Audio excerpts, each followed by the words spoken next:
निकालिए, पढ़िएगा। 10वां श्लोक पढ़िए। सुनीता माते जी पढ़िए।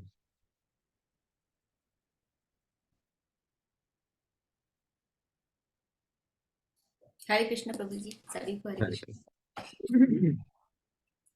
पंचमः कपिलो नाम सिद्धेशः काल विलुप्तम प्रोवाचासुरये सांख्य तत्वग्राम विनिर्णयम्। भगवान श्री कपिल नामक पांचवा अवतार सिद्धों में सर्वोपरि है। उन्होंने आसुरी ब्राह्मण को सृष्टिकारी तत्वों तथा सांख्य शास्त्र का भाष्य बताया, क्योंकि कालक्रम से यह ज्ञान विनष्ट हो चुका था। तात्पर्य श्रील प्रभुपाद जी द्वारा। श्रील प्रभुपाद की जय।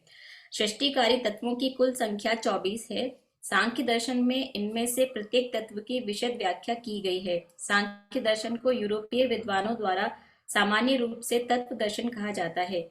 सांख्य का व्युत्पत्ति परक अर्थ है जो भौतिक तत्वों के विश्लेषण द्वारा उत्तम रूप से व्याख्या करे। भगवान श्री कपिल ने इसे सर्वप्रथम किया, जिन्हें यहाँ पर पांचवा अवतार कहा गया है। हरे कृष्ण प्रभु जी। हरे कृष्ण माता जी, थैंक यू। सुनीता माता जी। पंचमः कपिल नाम सिद्धेश काल विपुलतम प्रोवाच आसुरे सांख्यम तत्वग्राम विनिर्मयम्। भगवान कपिल नामक पांचवा अवतार सिद्धों में सर्वोपरि है। उन्होंने आसुरी ब्राह्मण को सृष्टिकारी तत्वों तथा सांख्य शास्त्र का भाष्य बताया, क्योंकि काल कर्म से यह ज्ञान नष्ट हो चुका था। ओम अज्ञानतिमिरान्धस्य ज्ञानाञ्जना शलाकया चक्षुरुन्मिलितं येन तस्मै श्रीगुरुवे नमः। श्रीचैतन्यमनोभीष्टं स्थापितं येन भूतले स्वयं रूपं कदा महीं ददाति स्वपदान्तिकं। वन्देऽहं श्रीगुरो श्रीयुतपदकमलं श्रीगुरेण वैष्णवासस् श्रीरूपं साग्रजातं सहगण रघुनाथावितं तं सजीवनम् साद्वैतं सावधूतं परिजन सहितं कृष्ण चैतन्य देवं श्री राधा कृष्ण पादान सहगण ललिता श्री विशाखावितं च। हे कृष्ण करुणा सिंधु दीन बंधु जगतपते गोपेश गोपिका कांत राधा कांत नमस्ते। तप्त कांचन गौरांगी राधे वृंदावनेश्वरी वृषभानुसुत देवी प्रणमामि हरिप्रिये। वाञ्छाकल्पतरुभ्यश्च कृपा सिन्धुभ्यश्च च पतितानां पावनेभ्यो वैष्णवेभ्यो नमो नमः। जय श्री कृष्ण चैतन्य प्रभु नित्यानंदा श्री अद्वैत गदाधर शिवासादि गौर भक्तवृंदा। हरे कृष्णा कृष्णा कृष्णा हरे हरे हरे राम राम राम हरे हरे।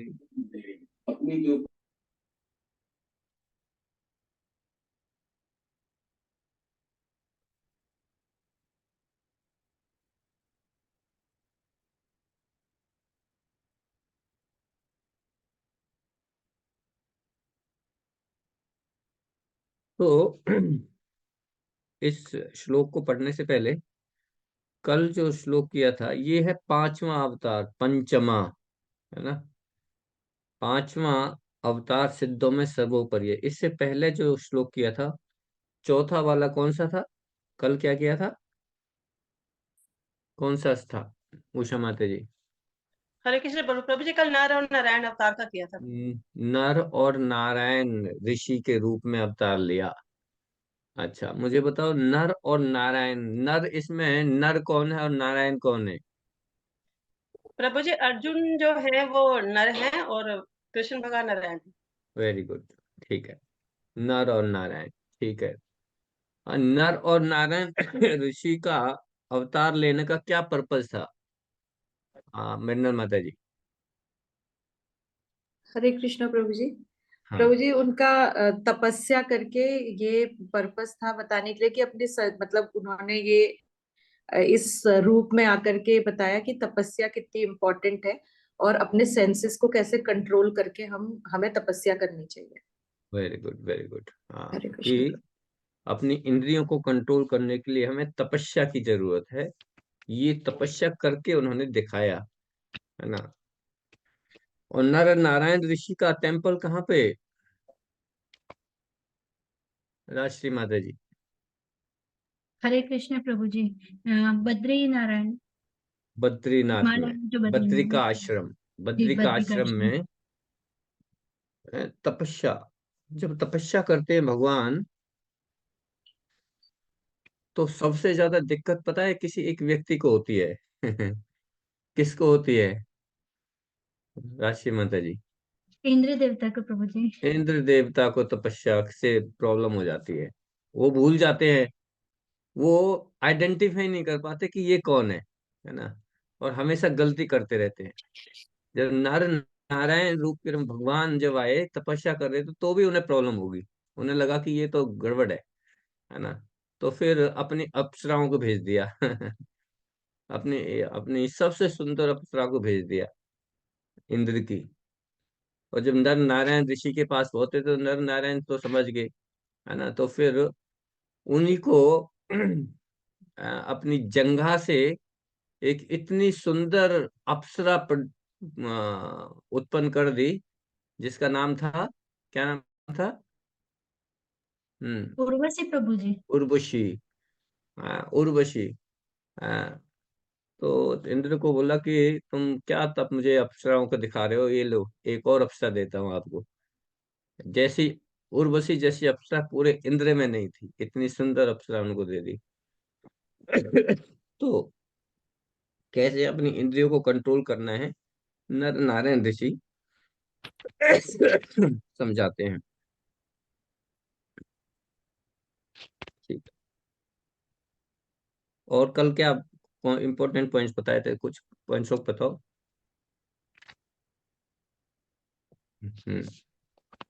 सुनीता माता जी बताइए। हरे कृष्ण प्रभु जी। प्रभु जी, आपने ध्रुव महाराज जी की तपस्या के बारे में बताया था, उन्होंने किस तरह से तपस्या की थी। ध्रुव महाराज की तपस्या।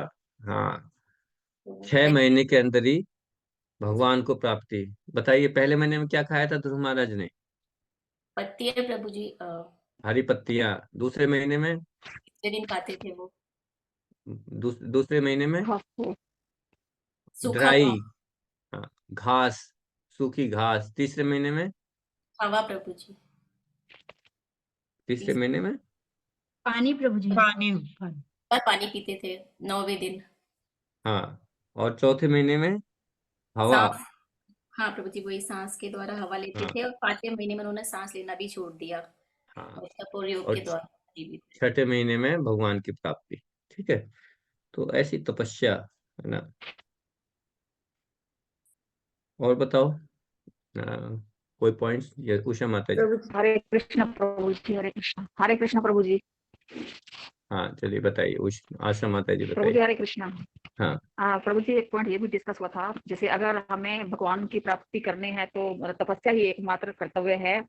उसके लिए हमें 4 प्रिंसिपल्स फॉलो करने पड़ेंगे, जैसे शराब नहीं पीना, जुआ नहीं खेलना, मांस नहीं खाना, और अवैध संबंध नहीं बनाना। तो इसके लिए जैसे महाराज ययाति का भी एक एग्जाम्पल था कि कैसे उन्होंने 10,000 साल तक इंद्रियों को संतुष्ट करने की कोशिश की थी, लेकिन वो असफल थे। इसलिए मतलब हमें सबसे बड़ी तपस्या ये है कि भगवान के नामों का जप करना ही सबसे बड़ी तपस्या है। हाँ। तपस्या का मतलब है, what Hare is the Krishna meaning of Prabhu. तपस्या? तपस्या का मतलब है रिस्ट्रिक्शन, अपने ऊपर रिस्ट्रिक्शन लगाना, वॉलेंटरी रिस्ट्रिक्शन लगाना, है ना। जैसे मुझे सबसे अच्छा लगता है रसगुल्ले खाना, तो मेरी तपस्या क्या होगी कि आज से मैं रसगुल्ले नहीं खाऊंगा, है ना। ये तपस्या है ना। ये नहीं कि मुझे करेला का जूस वैसे ही अच्छी नहीं लगता और तपस्या ले ली कि आज से मैं करेले का जूस नहीं पीऊंगा, तो ये तपस्या नहीं है। हाँ, तपस्या क्या है? जो आपको अच्छा लगता है उसको उसको छोड़ना, भगवान की प्रसन्नता के लिए। वरना तो हम ऐसी तपस्या ले लेते हैं, ठीक है जी, मेरी तपस्या है जी, करेले का जूस नहीं पीऊंगा बिल्कुल भी, है ना। तो वैसे ही नहीं पीते, तो क्या तपस्या हुई? हाँ, कोई मटर पनीर की सब्जी खाना बंद कर दूंगा पूरे साल, तो तपस्या है ना।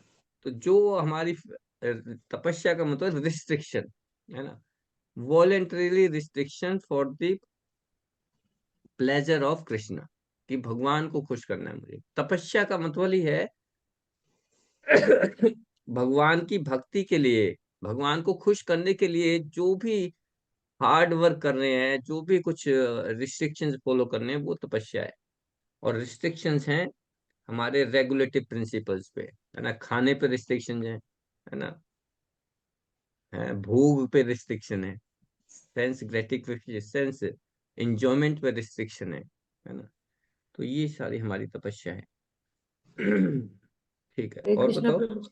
प्रभु हाँ जी, और एक आपने हमारा कैसे हम रिलेट किया था अपना, मतलब उसको डॉग पिग कैमल और डोंकी से। आपने प्रभुपाद जी का एक वो बताया था इसमें कि वो कैसे करते हैं, कि डॉग पिग कैमल और S.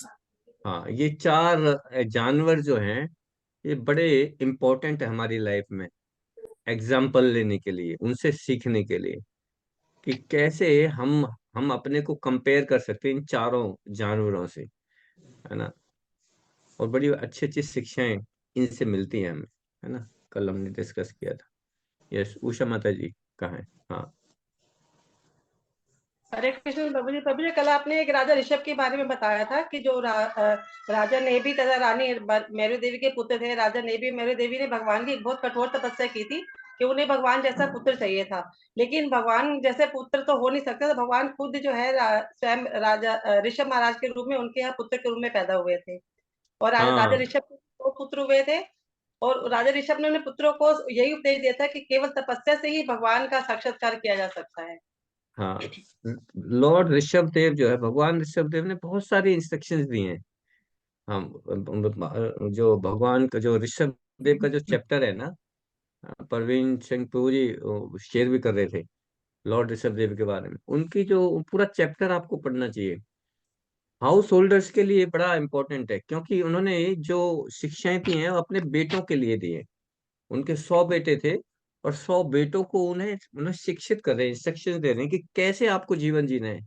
You should not waste your human life, है ना। बता रहे हैं कि ये जो मनुष्य जीवन है, ये बहुत ही दुर्लभ है, बहुत इंपॉर्टेंट योनि है। इसको आप एक क्षण भी वेस्ट नहीं करना है आपको। कैसे इसको यूटिलाइज करना है, ये इस जीवन को कैसे यूटिलाइज करना है, ये इंस्ट्रक्शंस ऋषभ देव देते हैं, जो कि हम सबके लिए बड़ी इंपॉर्टेंट है, क्योंकि हम गृहस्थ जीवन में हैं। गृहस्थ जीवन में है, हमें कैसे अपने बच्चों को एजुकेट करना है, कैसे बच्चों को शिक्षित करना है। ये बड़ी अच्छी इंस्ट्रक्शन जो है ना, भगवान ऋषभ देव देते हैं। और वो बताते हैं कि इस जीवन को जो है, आप सिर्फ सेंस एंजॉयमेंट के लिए यूज करोगे तो इसका जो है दुरुपयोग कर रहे हो आप, है ना। इस सेंस एंजॉयमेंट के लिए तो ये जीवन है ही नहीं। ये जीवन आपको सेल्फ रियलाइजेशन के लिए, आत्म साक्षात्कार के लिए भगवान ने दिया है ये जीवन। बता रहे हैं कि ये जो सेंस एंजॉयमेंट है, ये तो कुकुर और शुक्रों को भी बिना किसी प्रयास के मिल जाता है।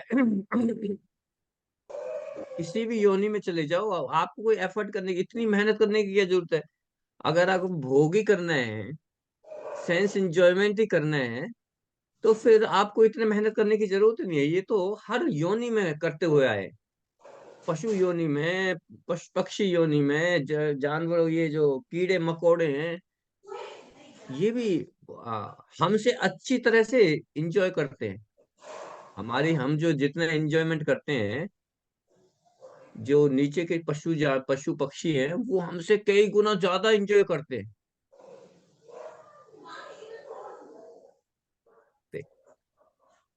क्योंकि ये जो ये योनि है, मनुष्य योनि, ये भोगों के लिए नहीं है। भोग तो आपको वैसे ही मिल जाएंगे, किसी भी योनि में आप कर ही रहे हो भोग। अब इस योनि को भी, इस मनुष्य योनि जो पर्टिकुलर योनि है, मनुष्य योनि, ये किसी पर्टिकुलर पर्पज के लिए आपको ये दी हुई है। इसलिए इसको शास्त्र में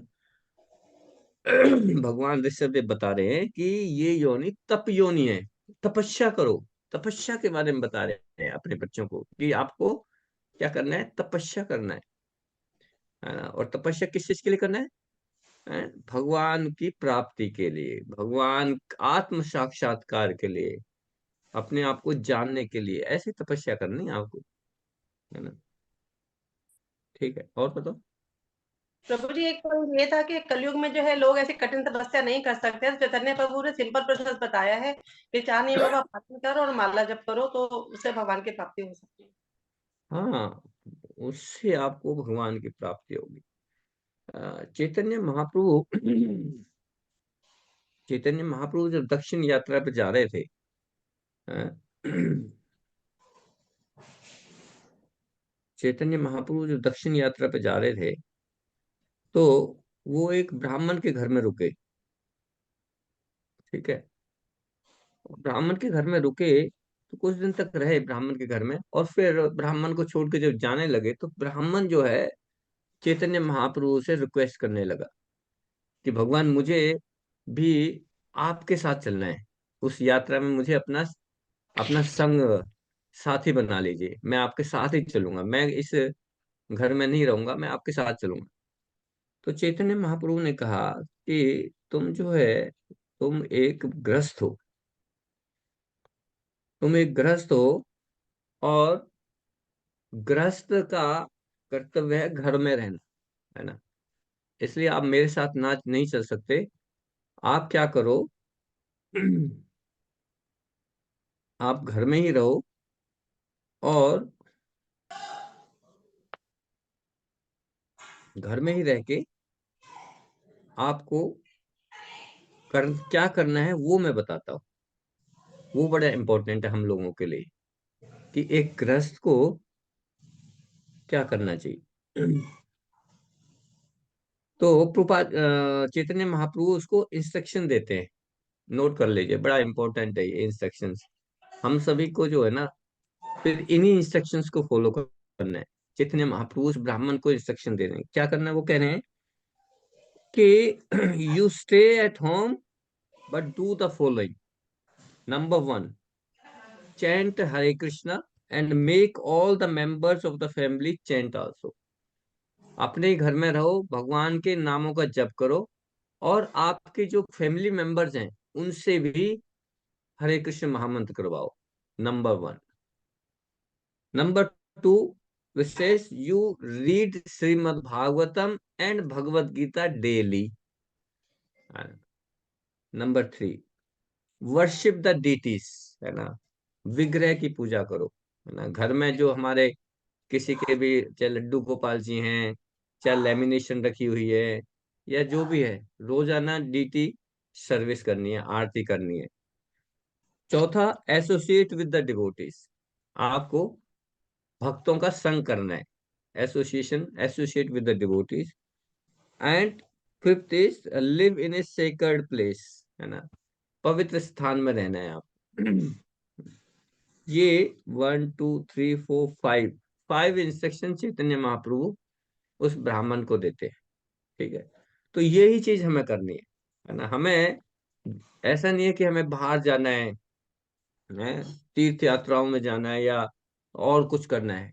एक गृहस्थ के लिए ये बड़ी अच्छी इंस्ट्रक्शन चैतन्य महाप्रभु ने दी है, और बड़ी सिंपल है। इनको करेंगे तो यही हमारे लिए एक तपस्या है। This is also devotional service, है ना। तो क्या क्या करना है? हरे कृष्ण महामंत्र का जप करना है, भगवत गीता और भागवतम का अध्ययन करना है, रोजाना भगवान की आरती करनी है, भगवान की पूजा करनी है, विग्रह सेवा करनी है। चौथा, डिवोटीज का संग करना है, साधु संग करना है। और पांचवा, live in A sacred place, पवित्र स्थान में रहना है आपको। ठीक है, ये 5 चीजें।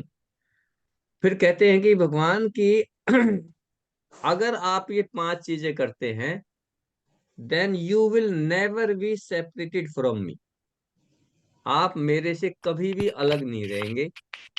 And nor will I be there, है ना, और ना ही मैं आपसे अलग रहूंगा, अगर ये 5 चीजें करते हैं। तो ये चीजों को हमें ध्यान से करना है। ठीक है, दिस इज तो जो कृष्णा कॉन्शियस है ये बड़ा प्रैक्टिकल है ना। दिस कृष्णा कॉन्शियस मूवमेंट जो हमारा प्रोसेस है, इट इज वेरी प्रैक्टिकल, है ना। कोई वो नहीं है ब्लाइंडली फॉर, वो नहीं है कि बिल्कुल थ्योरेटिकल नहीं है। It's practical. प्रैक्टिकली हमें हमारे साथ क्या प्रॉब्लम है, ग्रस्त में रहना है, ग्रस्त में रहते हुए हमें कैसे अपनी लाइफ को जीना है, ये कृष्णा कॉन्शियस सिखाती है। और स्वयं भगवान चैतन्य महाप्रभु हम इस कलयुग के लिए बड़ा सिंपल सा प्रोसेस बता रहे हैं। और this can be practice by everyone, हम सबको, है ना, हम सबको इसका प्रोसेस को फॉलो करना है। तो प्रभुपाद जी कहते हैं कि the only solution of all the problems is to take shelter unto the lotus feet of Krishna. भगवान के चरणों का आश्रय ले लेंगे तो हमारी सारी प्रॉब्लम्स का सॉल्यूशन हमें मिल जाएगा। ठीक है, तो ये हमने कर लिया था। और अभी करते हैं श्लोक नंबर 10 वाला। ठीक है, सुनीता माता जी, हैंड रेज किया हुआ आपने, कोई क्वेश्चन है? हरे कृष्णा प्रभु, हरे कृष्णा प्रभु जी। यस प्रभु जी, माता। इस वाले श्लोक में 9th वाले में ना एक लाइन दी हुई है कि वे मतलब भगवान के बारे में कि बद्ध जीवों को भगवत धाम वापस बुलाने हेतु अपने उत्तम पुत्रों को भी प्रतिनिधि बनाकर भेजते हैं। और उनका फिर आगे चैतन्य महाप्रभु के बारे में दिया हुआ है। तो प्रभु जी, उत्तम पुत्रों मतलब आप उत्तम पुत्र कभी अपने बेटों के, अपने अपने अपने प्रतिनिधि को भेजते हैं, कभी अपने बेटे। अब जैसे जीसस आए थे तो उन्होंने क्या कहा, I am the son of God, कि मैं कुछ नहीं, मैं भगवान का बेटा हूँ, है ना। वो चैतन्य महाप्रभु तो के बारे में नहीं है ना प्रभु जी? हाँ, नहीं, चैतन्य चैतन्य महापुरुष तो स्वयं को कभी तो खुद आते हैं, कभी अपने प्रतिनिधि को मिलते हैं, कभी अपने बच्चों को, कभी अपने फ्रेंड्स को, किसी को भेज सकते हैं भगवान। और क्यों भेजते हैं? पर्पज इज अपने बच्चों, हम सभी तो बच्चे हैं, हम जो भूले हुए, जो भुलक्कड़ हैं, जो हम भूल गए हैं, उनको वापस बुलाने के लिए ही अपने प्रतिनिधि को, अपने पुत्रों को, अपने किसी को भी भेजते हैं, है ना। पुत्र मतलब हम भी पुत्र हैं और वो भी पुत्र हैं जो वहां उनके पास भगवत धाम में, है ना, हाँ, जैसे प्रभु वो जी भूले चार नहीं है। कुमार, वो सब जो आए थे, ब्रह्मा जी, चार कुमार, वो सब भी उन्हीं में आए ना प्रभु जी? बिल्कुल बिल्कुल, है ना। तो बहुत सारे पुत्र हैं भगवान के, लेकिन कुछ पुत्र नालायक हैं। तो हम उन नालायकों में, तो जो अच्छे पुत्र हैं उनको भेजते हैं कि नालायकों को पकड़ के लाओ जाओ। ठीक है ना। ओके। तो the fifth incarnation is lord Kapila, Kapil Dev, है ना। और उन्होंने कपिल देव ने क्या किया, व्हाट इज द पर्पस, उन्होंने सांख्य, सांख्य फिलोसफी थी। सांख्य फिलोसफी क्या थी? हम्म, सांख्य, सांख्य फिलोसफी, सांख्य मीन्स सम। सांख्य में दो शब्दों से मिला, सम और खयम। तो सम माने कंप्लीट, और खयम माने डिस्क्रिप्शन। संख्या, सांख्य माने कंप्लीट डिस्क्रिप्शन, है ना। कंप्लीट डिस्क्रिप्शन किसका? Complete description, complete description of the creation. जो ये सृष्टि रची हुई है, उसका कंप्लीट जो डिस्क्रिप्शन है वो है सांख्य फिलोसफी। तो लो भगवान कपिल देव आए थे इस क्रिएशन के बारे में बताने के लिए, इस क्रिएशन की पूरी कंप्लीट नॉलेज देने के लिए। कला विपुलतम, कला विपुलतम means there is a description how this cosmic manifestation is created. ये पूरा जो सृष्टि कॉस्मिक मैनिफेस्टेशन, ये कैसे क्रिएट हुआ, कैसे क्रिएट, हमारे साइंटिस्ट जो है ना, रिसर्च कर रहे हैं, रिसर्च पे रिसर्च, इतना पैसा खर्च कर रहे हैं, है ना, पब्लिक मनी को वेस्ट कर रहे हैं, लेकिन सारी सृष्टि की रचना कैसे हुई है, क्या क्या एलिमेंट्स हैं, सब कुछ भगवान ने भागवतम में दिया हुआ है। और भगवान कपिल देव इसके बारे में बताएंगे।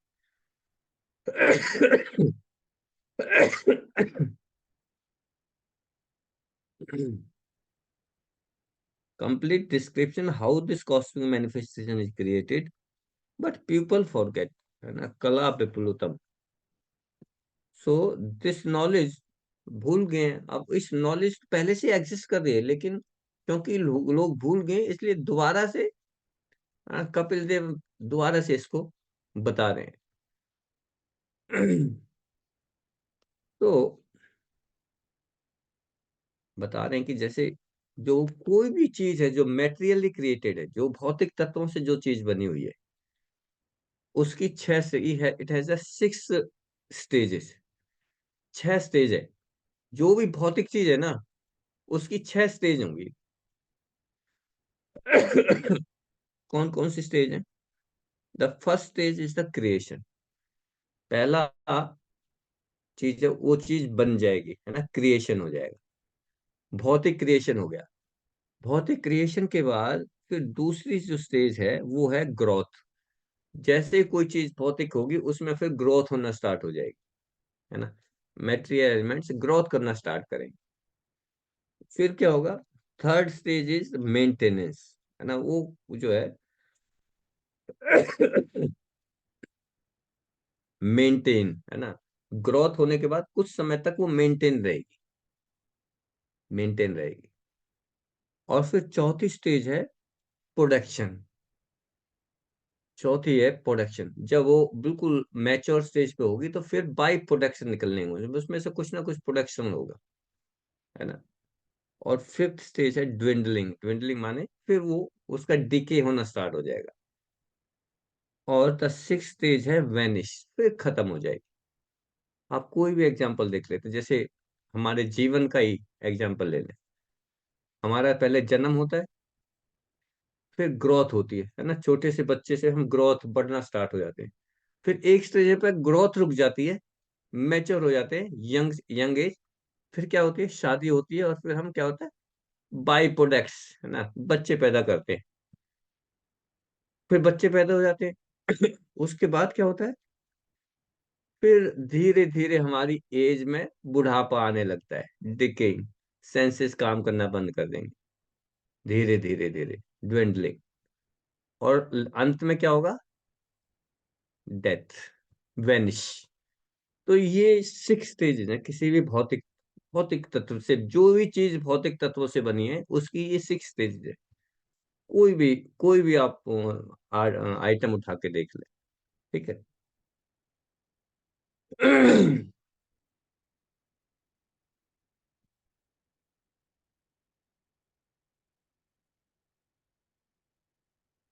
प्रभुपाद जी के एक शिष्य थे, साइंटिस्ट। उनका नाम था स्वरूप दामोदर महाराज। स्वरूप दामोदर महाराज एक साइंटिस्ट थे, बहुत बड़े साइंटिस्ट थे। पर जब प्रभुपाद जी के संसर्ग में आए, तो वो साइंटिस्ट को छोड़ के प्रभुपाद जी के साथ रहने लगे, है ना। अभी स्वरूप दामोदर। तो वो क्या करते थे? उनकी सेवा थी, साइंटिस्टों को प्रीच करते थे वो। खुद भी साइंटिस्ट थे, और फिर साइंटिस्टों को जाके प्रीच करते थे स्वरूप दामोदर महाराज। तो कुछ साइंटिस्ट बैठे हुए थे, और साइंटिस्ट डिस्कस कर रहे थे कि अभी जो है ना, सोर्स ऑफ सप्लाई जो है वो खत्म होने वाली है। सोर्स ऑफ सप्लाई क्या? वो कहते कि मेन काम था उनका पेट्रोलियम, कि भी सारी चीजें हमारी पेट्रोल से चल रही हैं। गाड़ी पेट्रोल से चल रही है, हवाई जहाज पेट्रोल से चल रहे हैं, ट्रेन पेट्रोल से चल रही हैं, सारी चीजें जो ऑयल है। लेकिन कुछ दिन के बाद ऑयल खत्म हो जाएगा, डिमिनिशिंग कंडीशन में है ना। तो वो लोग, उस साइंटिस्ट उसके लिए जो है क्या कर रहे हैं? रिसर्च कर रहे हैं कि क्यों खत्म हो रहा है।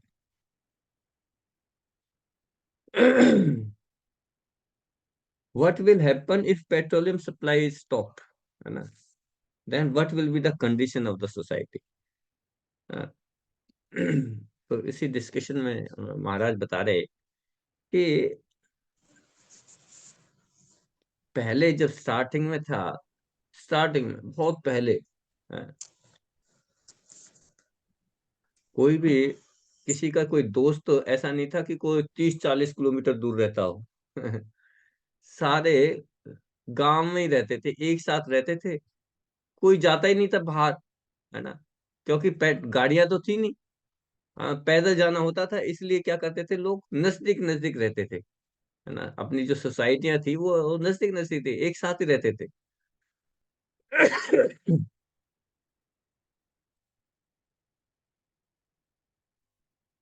तो ऐसे ऐसी जगह पे लोग फ्रेंडशिप ही नहीं बनाते थे जो ज्यादा दूर हो। उनका फ्रेंडशिप सर्कल क्या था, अपनी विलेज में अपना बहुत अच्छा फ्रेंडशिप सर्कल है, बाहर जाना ही नहीं था। लेकिन और जॉब करने के लिए भी वो 50-100 किलोमीटर दूर नहीं जाते थे, क्योंकि कैसे जा सकते थे, पेट्रोल गाड़ियां तो थी नहीं। इसलिए अपने गांव में ही अपनी खेती बाड़ी करते थे, है ना, वहीं पे ही अपना बिजनेस करते थे सर सारा, और बड़े आराम से रहते थे, है ना। तो उन्हें जरूरत ही नहीं थी।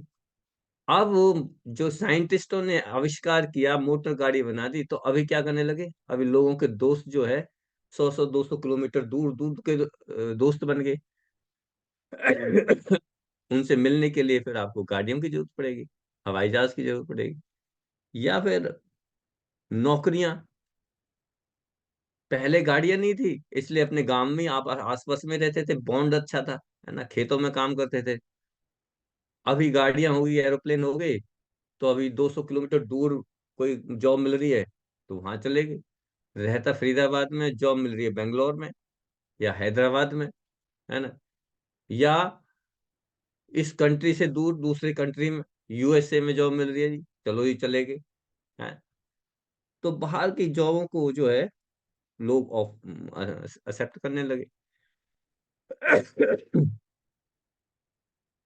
लोग ऐसे ऐसे हैं, बता रहे हैं कि पुपा जी कि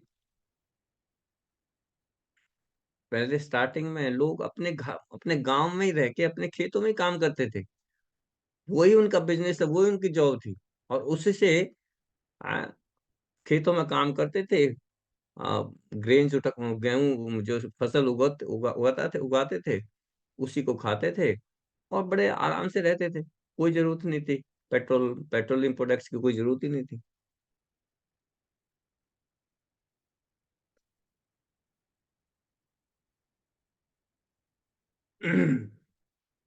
देखो, we have to go to work 300 miles away from home. क्यों? क्योंकि ट्रांसपोर्ट फैसिलिटी आ गई है, जिसको साइंटिस्ट कहते हैं हमने बड़ा एडवांस एडवांस हो गए जी हम। तो उस एडवांसमेंट में ने हमें क्या दिया है, उस एडवांसमेंट ने हमें क्या दिया है, जहां हम एक फैमिली के साथ रहते थे पूरे, हमारा फ्रेंड सर्कल बिल्कुल नजदीक था, एक साथ रहते थे, कहीं दूर जाने की जरूरत नहीं होती थी, अपने बच्चे मम्मी माँ बाप के पास ही रहते थे। आजकल के बच्चे माँ बाप से दूर चले जाते हैं, ये हमारे साइंटिस्टों ने दिया है। ये एडवांसमेंट है कि अपने बच्चों को माँ बाप से अलग कर दिया। हाँ, जो फ्रेंड सर्कल गांव में था, हमेशा एक कॉल के ऊपर किसी को भी गांव में कोई भी दिक्कत होगी तो पूरा गांव दौड़ के चला आता था। आजकल वही हमारे दोस्त जो है 300 किलोमीटर दूर, 400 किलोमीटर दूर बैठे हुए हैं। ये ये साइंस ने हमें दिया है। यानी कि हमारा जो एक्चुअल जो रियल वेल्थ थी, उसी को हम डिस्ट्रॉय कर रहे हैं, डिस्ट्रॉय कर रहे हैं।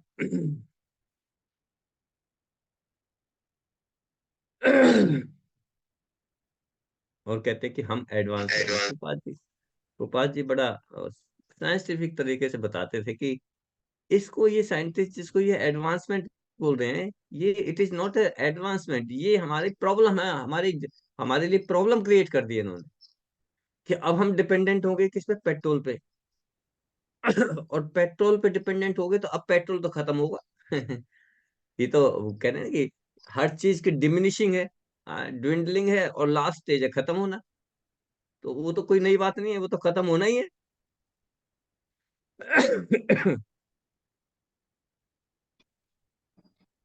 मुझे अपने गुजारे के लिए अभी 300-400 किलोमीटर दूर जाना पड़ रहा है अपने गुजारे के लिए। और पहले अपने गुजारे के लिए क्या करना पड़ता था? सिर्फ घर के पास ही खेत थे, खेतों में काम करते तो अपना गुजारा हो रहा था। गुजारा हो रहा था। सो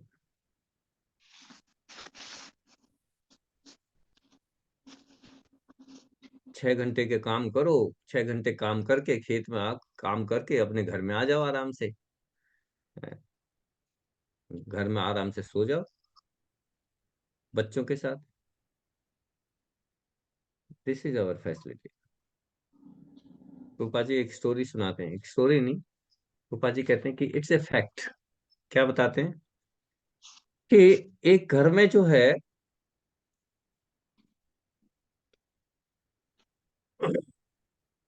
एक जो जो व्यक्ति था, वो सुबह जाता था, सुबह 5 बजे उठ के, 5-6 बजे उठ के अपने ऑफिस में जाए, क्योंकि ऑफिस वर्क, ऑफिस जो है इतना दूर दूर है, और जिसको 100 किलोमीटर दूर जाना है घर से,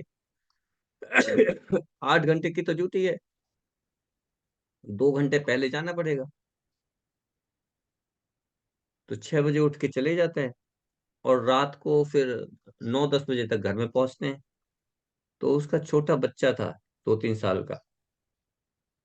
तो जब वो जाता था तो वो बच्चा सोया रहता था, और जब आता था, लेट आता था, तब भी वो सो जाता था। तो 3-4 साल से उस बच्चे ने अपने पिताजी को ही नहीं, पिताजी की शक्ल ही नहीं देखी। तो एक दिन छुट्टी के दिन उसको जो है ना, घर में पिताजी दिखाई देगी। तो वो बच्चा बोलता कि मम्मी ये कौन है? ये कौन है? वो मम्मी कहती है, अरे बेटे तेरे पिताजी है। बोल पिताजी? मैंने तो कभी देखा ही नहीं। तो ये कंडीशन हमारी हो गई है।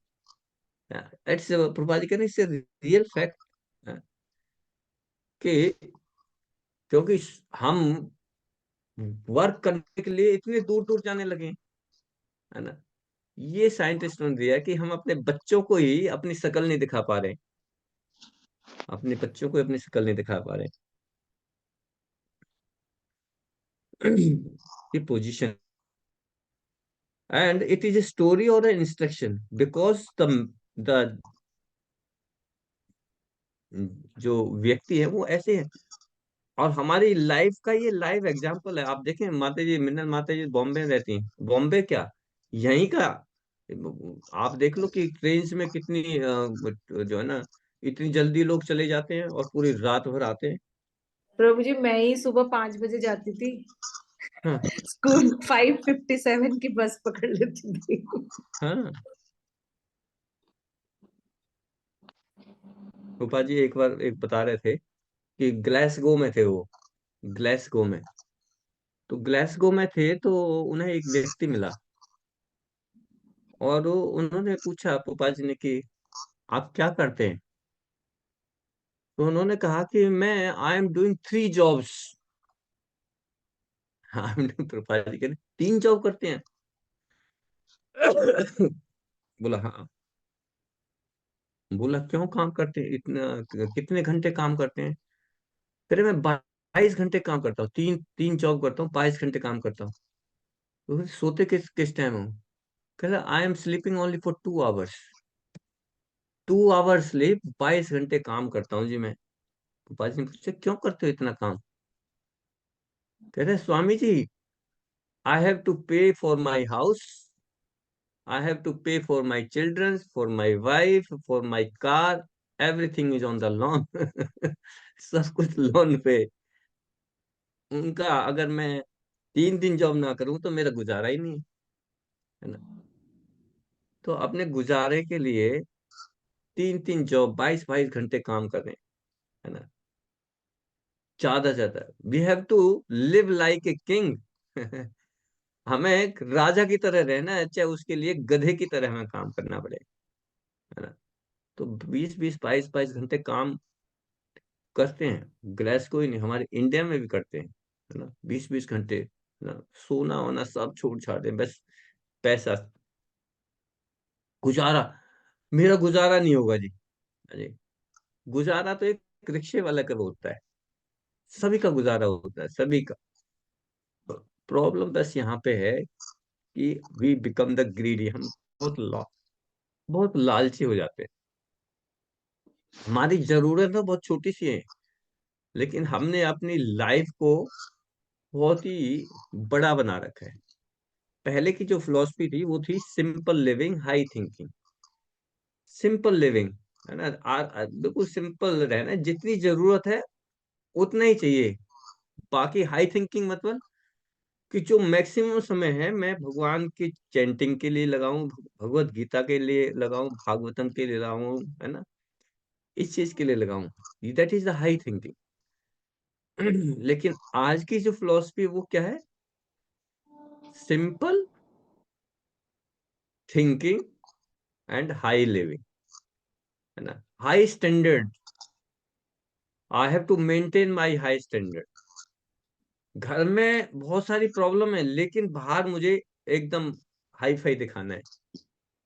आप देखें, कई बार देखते हैं, आप ऑफिसों में जाएंगे, किसी भी प्राइवेट ऑफिस में जाएंगे, लड़कियां होंगी या जो लड़के होंगे, सूट बूट पहन के एकदम एकदम हाई फाई बन के रहेंगे, लेकिन घर में कुछ भी नहीं है बेशक से, but we have to live like a like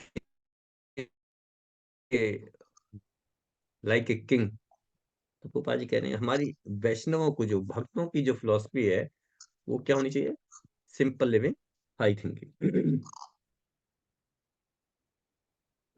तो बाबा जी बता रहे हैं कि we are advancing in science, but at the same time the science at the same time we are creating many disadvantage. Science advance तो कर रही है, लेकिन डिसएडवांटेज बहुत सारे क्रिएट कर रही है। क्या डिसएडवांटेज है? जैसे एरोप्लेन तो क्रिएट कर दिए, है ना, मोटर कार से बना दी, लेकिन हमने अपने बच्चों को ही अपने से दूर कर दिया, है ना। हमारे बच्चे जो हैं पढ़ लिख के कहाँ जाते हैं? स्टेट्स, यूएस से चले गए जी। अपने से अलग कर दिया, ये एडवांसमेंट है।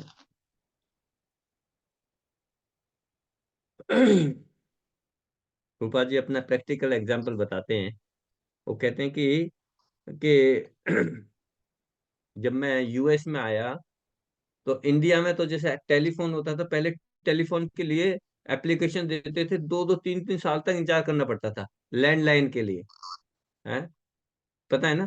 पहले जो है टेलीफोन के लिए अप्लाई करते थे, फिर 2-2 साल तक वेटिंग था, है ना। तब जाके कोई जो है ना नंबर आता था, और तब टेलीफोन जो लैंडलाइन घर में लगा लगा के जाते थे। गोपाल जी कह रहे हैं जब मैं यूएस में गया तो मैंने एप्लीकेशन डाली है फोन लगाने के लिए। अगले दिन ही मेरे रूम में फोन लगा के चला गया। तो मैंने कहा कि बड़ा अच्छा है, तो बड़ा जल्दी है। हमारे इंडिया में तो 2-2 साल तक वेटिंग था, ये तो नेक्स्ट डे ही मुझे फोन मिल गया। अब वो फोन तो लग गया, लेकिन पुपा जी कह रहे हैं कि वो फोन तो ठीक है, अगले ही दिन से 2-4 दिन के बाद ही वो फोन इतना बजने लगा। इतने लोग मुझे फोन करने लगे कि मैं बहुत ज्यादा डिस्टर्ब हो गया। हाँ, बहुत ज्यादा डिस्टर्ब हो गया। और क्या पूछ रहे? प्रभुपाद जी आपकी तबीयत कैसी है, हाउ यू आर, है ना, और क्या पूछेंगे, है ना। तो प्रभुपाद जी कहा कि although it is a science, है ना, it is advancement, but it is creating so many disadvantages for me. तो पापा जी ने वो फोन हटवा दिया कि बोलो हटाओ इस फोन को, डिस्कनेक्ट करो। मुझे नहीं चाहिए फोन ना।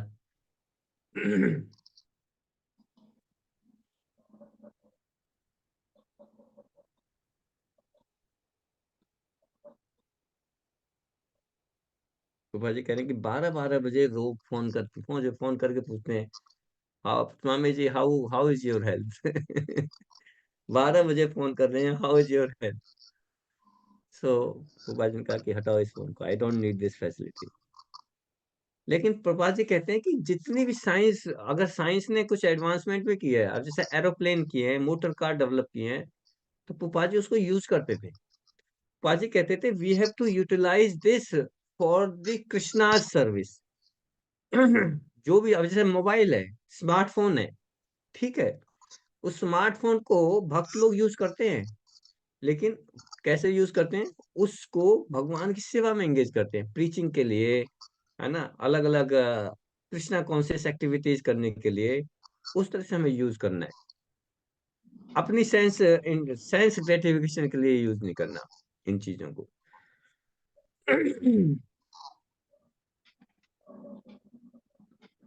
तो इस श्लोक में जो है कपिल देव जी सांख्य फिलोसफी के बारे में बता रहे हैं, और Sankhya philosophy is the analytical study of the elements of creation. जो एक सृष्टि है, सृष्टि में जो एलिमेंट्स हैं, कितने एलिमेंट्सों से ये सृष्टि बनी हुई है, उसके बारे में ये बता रहे हैं। सो हाउ इज दैट, ये जो सृष्टि थी, इस सृष्टि में, पहले ये बताओ मुझे, इस सृष्टि कितने तत्वों से बनी हुई है, कितने तत्वों से बनी हुई है? हाँ, सुनीता माता जी। प्रभु जी 24 तत्व। 24 तत्वों से। Okay, next question. कौन कौन से हैं 24 तत्व? पूछा माता जी। हरे कृष्ण प्रभु जी 5 तो इसमें तत्व है, पृथ्वी, जल, अग्नि, वायु तथा आकाश। ठीक है, और सभी पांच सुनिएगा, है।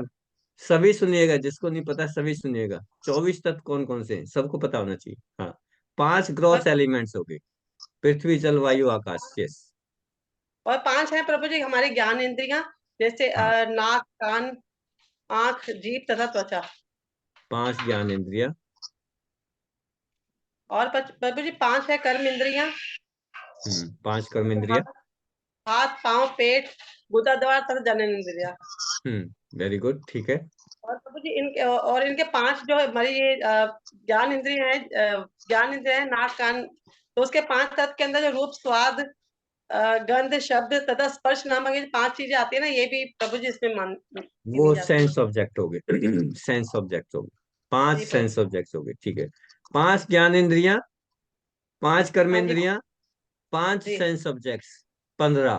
ठीक है। 5 ग्रॉस एलिमेंट्स, 20। बाकी 4 कौन कौन से हैं? और प्रभु जी मन, बुद्धि, अहंकार। मन, बुद्धि, अहंकार, सब्टल एलिमेंट्स, 3, 23। चौथा, 24वां? आत्मा। आत्मा। हाँ, वेरी, किसने ठीक है। किसने हाँ। बताया, किसने बताया था आत्मा? पुष्पा माता जी। पुष्पा माता जी, वेरी गुड। तो ये 24 तत्व है, ठीक है। इस सृष्टि की जो रचना हुई है 24 एलिमेंट से हुई है। अब इनमें भी सबसे पहले, अब देखिए, कपिल जो सांख्य फिलोसफी है उसपे हमें कितना डीपली उन्होंने दिया है कि सबसे पहले कौन सा एलिमेंट क्रिएट हुआ, बता रहे हैं। First of all there was a vibration, sound, है ना, वाइब्रेशन, वाइब्रेशन की उत्पत्ति हुई। वाइब्रेशन के बाद आकाश की उत्पत्ति हुई है। नोट करिए, ये बड़ा इंपॉर्टेंट है। पहले वाइब्रेशन, उसके बाद आकाश की उत्पत्ति हुई है। आकाश के बाद जो है साउंड, शब्द, साउंड की उत्पत्ति हुई है। साउंड के बाद एयर, एयर के बाद फायर, फायर के बाद वाटर, वाटर के बाद लैंड। ठीक है, इस तरह से ये इसका सीक्वेंस है। सृष्टि के जो तत्व हैं कौन कौन से, पहले वाइब्रेशन, उसके बाद स्काई, उसके बाद साउंड, उसके बाद एयर, उसके बाद फायर, उसके बाद वाटर, और वाटर के बाद लैंड। जो पृथ्वी है, जो मिट्टी है, वो सबसे बाद में क्रिएट हुई है ना, ठीक है।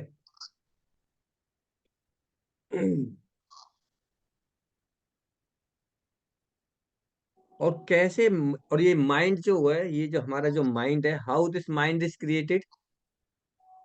माइंड, इंटेलिजेंस, ईगो जो है, ये कैसे क्रिएट हुआ है? इसकी भी पूरी उसकी भी पूरा सीक्वेंस हमें दिया हुआ है, वो सेकंड कैंटो में आएगा।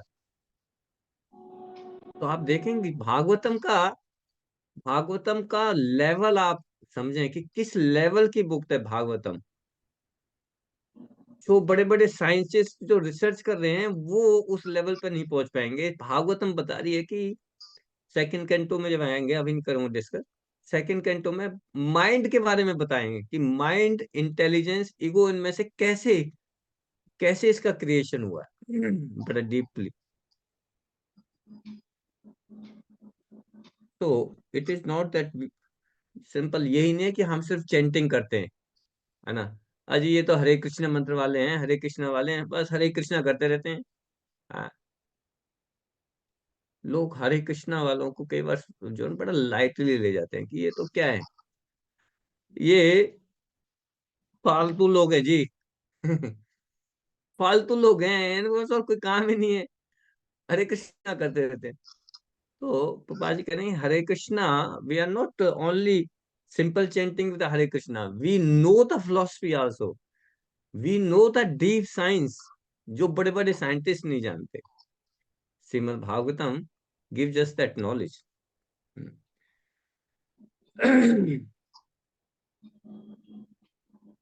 We know the ultimate goal of our life, है ना। हरे कृष्णा वाले जो हैं उनको पता है कि हमारा गोल क्या है, हमारी लाइफ का गोल क्या है ना।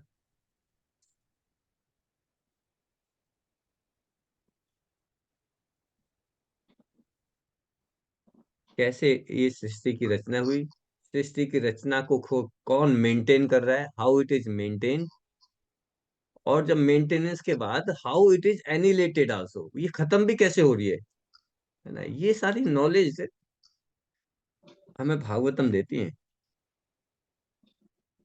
और this everything was known by this Sankhya philosophy, जो भगवान कपिल देव ने जो सांख्य फिलोसफी माने इसको संख्या से ना लें कि काउंटिंग, अरे सांख्य फिलोसफी माने जी संख्या 1 2 3 4 सिखा दिया, नहीं, सांख्य का मतलब कंप्लीट डिस्क्रिप्शन सम माने कंप्लीट, सांख्य माने description complete description of the material creation, इस सृष्टि का कंप्लीट डिस्क्रिप्शन ये भगवान कपिल देव ने बताया। ये जो अवतार हुआ था भगवान का, ये कंप्लीट डिस्क्रिप्शन देने के लिए था। सो कपिल मुनि इज इंकारनेशन ऑफ गॉड, है ना। और उनको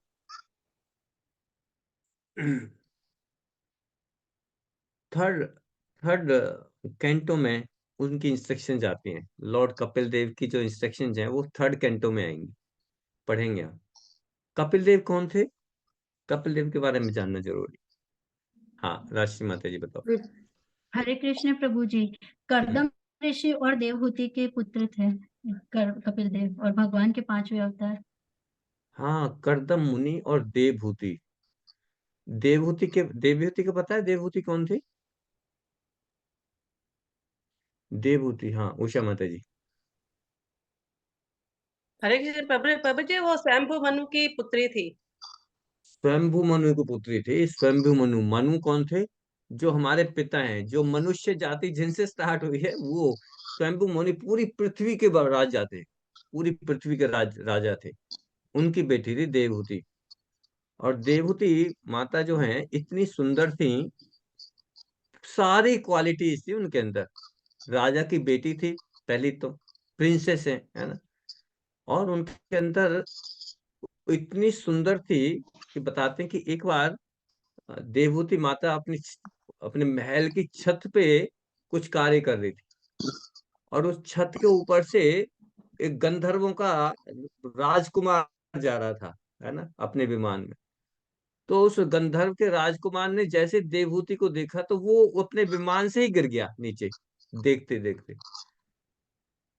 देवहूति माता को उनकी सुंदरता को देख के विमान से भी गिर गया, वो नीचे गिर गया तो देवहूति माता इतनी सुंदर थी, है ना, मेंशन है और कर्दम मुनि ब्रह्मा जी के पुत्र है ना। ब्रह्मा जी ने बोला कि आपको शादी करनी है, तो कर्दम मुनि भी तपस्या कर रहे हैं। किस चीज के लिए तपस्या कर रहे हैं? कि मुझे अच्छी पत्नी मिले। मुझे अच्छी पत्नी मिले। अब देखिए कर्दम मुनि अच्छी पत्नी के लिए तपस्या कर रहे हैं। तो जब तपस्या कर रहे हैं तो भगवान ने कहा कि ठीक है, अच्छी पत्नी चाहिए, है ना। वो ब्रह्म स्वयंभू मनु की बेटी है देवहूति, है ना। उससे आपके शादी कर, ब्रह्मा जी को बोला। ब्रह्मा जी ने कर्दम स्वयंभू मनु को बोला कि उनके लिए योग्य वर जो है कर्दम मुनि जाओ। अब देखिए कर्दम मुनि तो आश्रम जंगलों में रह रहे हैं, कुटिया में, और स्वयंभू मुनि राजा है, सब पूरी पूरी पृथ्वी के राजा, है ना। कोई कह सकता है कि मेरी राजा की बेटी को मैं कैसे एक कुटिया में रहने वाले एक साधु के हाथ में दे दूं।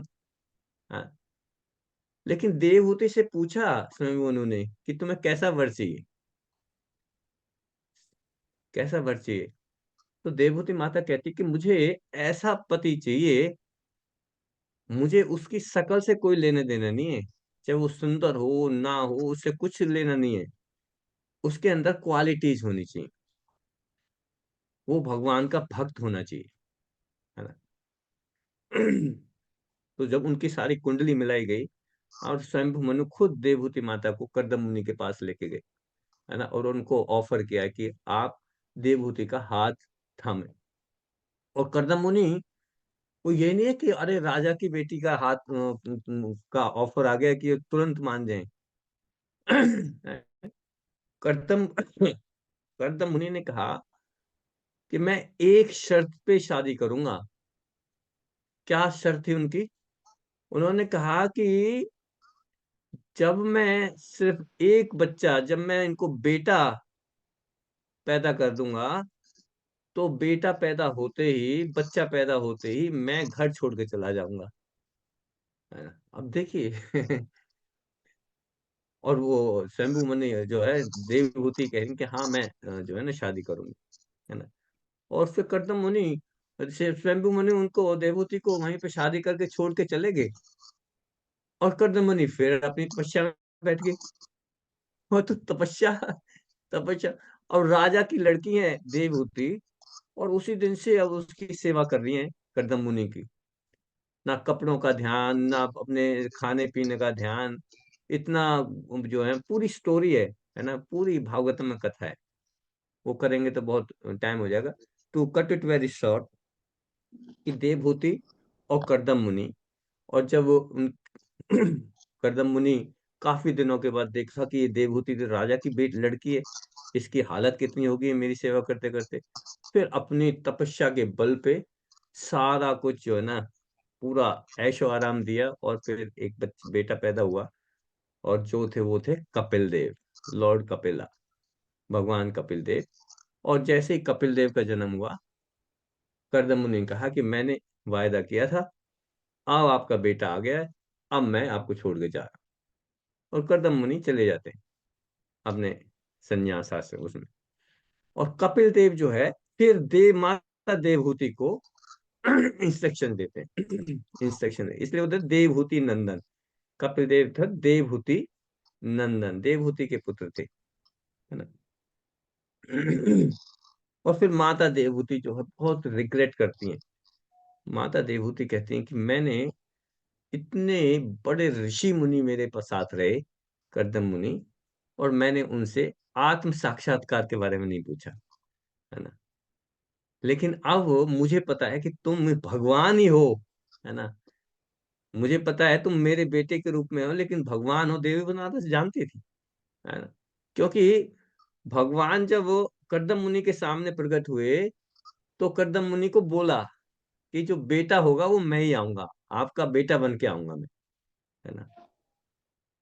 तो वो भगवान जो जो कपिल देव है वो भगवान थे, और देवहूति माता जानती थी, है ना, कि ये मेरा बेटा जो भगवान, जैसे यशोदा माता तो जानती नहीं थी, यशोदा माता तो कृष्णा को कभी भगवान माना ही नहीं, है ना, वो तो मानती नहीं थी कि भगवान है। लेकिन देवहूति माता को पता, देवू माता मानती थी कि ये तू मेरे बेटा तो है, लेकिन तुम भगवान हो। अब मैंने अपने पति जो मेरे इतने एग्जॉल्टेड पति थे, उनसे तो मैंने लाभ नहीं उठाया, लेकिन अब आप मेरी हेल्प करो कि मुझे क्या करना चाहिए, मुझे आत्म साक्षात्कार कैसे हो। और भगवान कपिल देव माता देवहूति को फिर पूरी इंस्ट्रक्शन बताते हैं। ये थर्ड कैंटो में आएगा, भागवतम के थर्ड कैंटो में आएगा, पढ़ेंगे इसको जब हम करेंगे। तो भगवान जब आते हैं तो माता को इतना सम्मान देते हैं वो, है ना। हमेशा मतलब जैसे यशोदा नंदन, देवकी नंदन, देवहूति नंदन, है ना, माँ का नाम पहले लगा के, हाँ, भगवान अपने आप को रिकॉग्नाइज कराते हैं।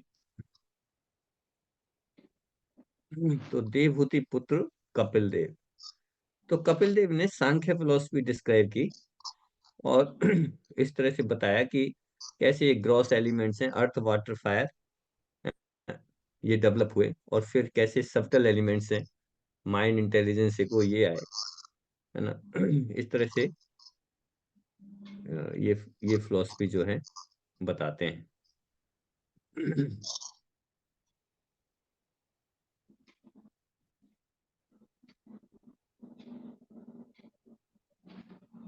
और बताते हैं कि हर हर जो भौतिक तत्व है वो 6 स्टेजेस से गुजरता है। प्रोड्यूस होता है, ग्रो होता है, मेंटेन होता है, बाई प्रोडक्ट्स होते हैं, फिर डिके होता है, ड्विंडलिंग होती है, और फिर वैनिश हो जाता है ना।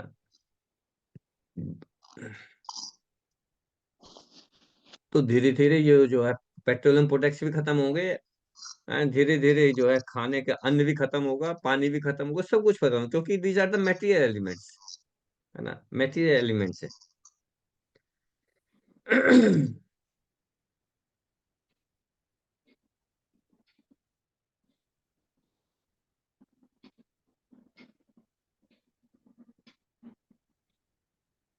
रूपा जी बता दें कि हमारे जो जो खाना है, अन्न वाटर, ये सब कुछ खत्म हो जाएगा, लास्ट में पत्थर खाने पड़ेंगे हमें।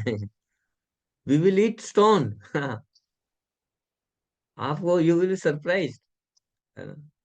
भागवतम के 12th कैंटो में आएगा कि वी विल जस्ट, हमें खाना वाना कुछ नहीं मिलने वाला, बाद में हमारे पास पत्थर के दाने रह जाएंगे, पत्थर, और जो दाने हैं वो सीड, जो बीज हैं, उन्हीं को चबा लेंगे, बस उन्हीं को चबाएंगे। दिस इज द बहुत ही और हमारे जो लाइफ स्पेन है, हमारा जो जो जीवन का जो वो है, वो कितना रह जाएगा, तो बता रहे हैं कि 30 इयर्स की एज में हम बूढ़े हो जाएंगे। ओनली 30। अभी जैसे अभी 50 साल में मानते हैं कि 50 साल के बाद ही सोचते हैं कि हमें बूढ़े होने वाले हैं, नहीं। 30 इयर्स की एज में old age, complete old age, हम ग्रैंड फादर बन जाएंगे। 30 इयर्स की एज में grand father, grand grand father. हमारी मेमोरी बिल्कुल खत्म हो जाएगी, हमारी जो मर्सीफुलनेस है ना, हमारे अंदर दया बिल्कुल खत्म हो जाएगी, है ना। ये सारा चीज जो है भागवतम में लिखी हुई है, क्योंकि ये अब डिक्रीजिंग स्टेज है, ड्विंडलिंग स्टेज है ना। भौतिक तत्वों की आखिरी स्टेज चल रही है, तो खत्म होना है ये सारा।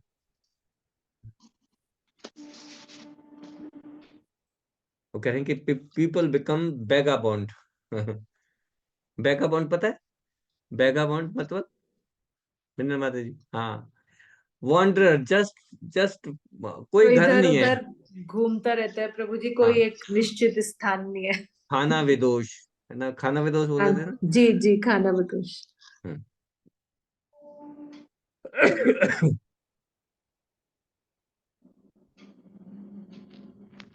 तो ये सब कुछ डिस्क्राइब है।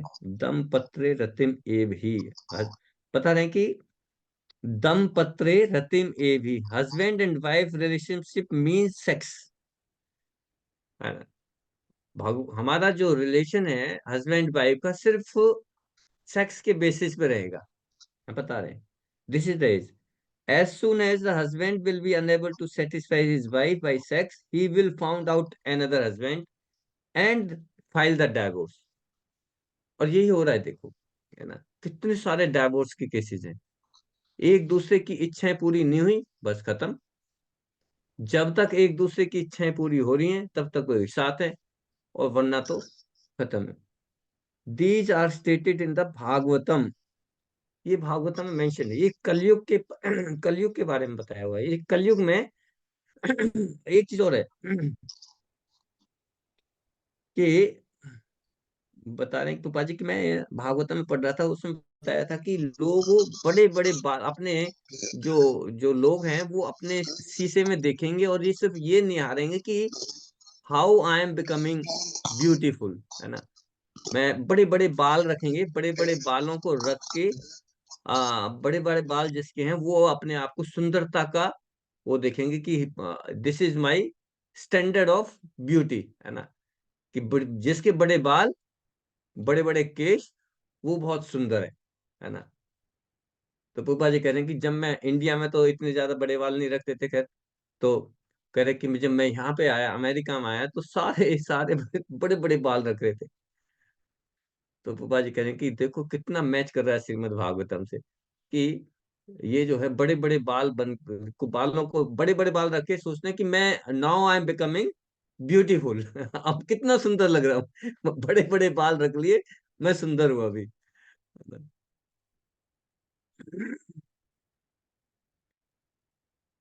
A man when he lives for 20 or 30 years he will be considered grand old man। आप देखो, जो 20 साल का हो गया बस वो अपने आप को समझेगा कि वो he will become the grand grand दादा परदादा बन जाएगा 20 साल की उम्र में। ये स्टेज आने वाली है हमारी।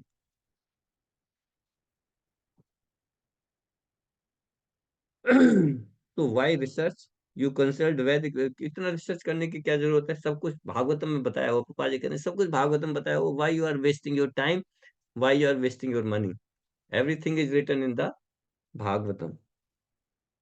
क्या लिखा हुआ है कि this world is created and it will be एनिलेटेड।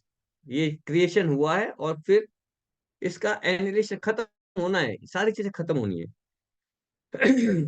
This is called Sankhya philosophy. ये सांख्य फिलोसफी भगवान कपिल देव ने दी, एवरीथिंग।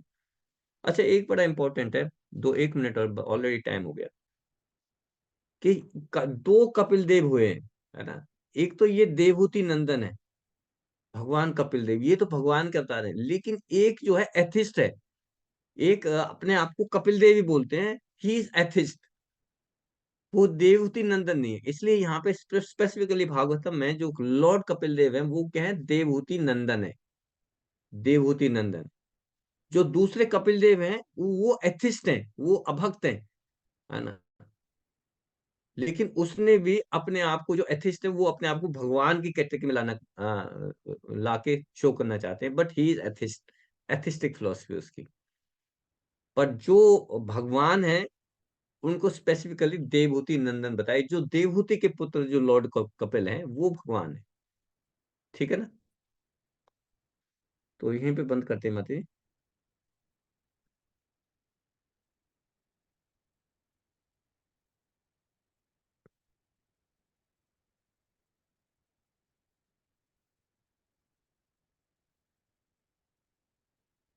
ओके, थैंक यू माता जी, जी।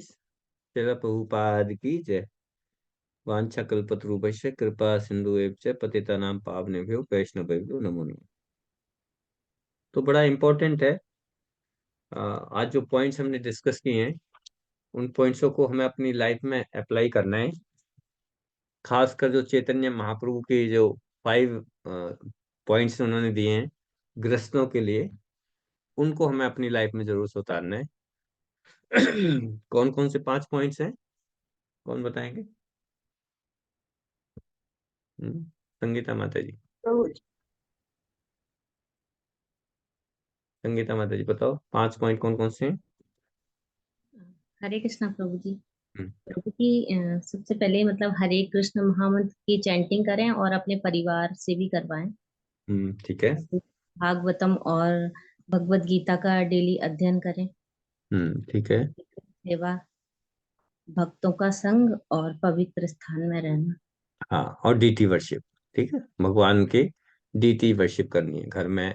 जो जो भी विग्रह है हमारी लेमिनेशन है, या हमने लड्डू गोपाल जी रखे हुए हैं, या विग्रह रखे हुए हैं, उनकी सेवा करना, उनको आरती उतारना, उनकी जो है ना प्रेयर करना, ये सारा करना है, ठीक है। ओके, हरे कृष्ण। हरे कृष्ण प्रभु। हरे हरे कृष्ण। कृष्ण प्रभु जी।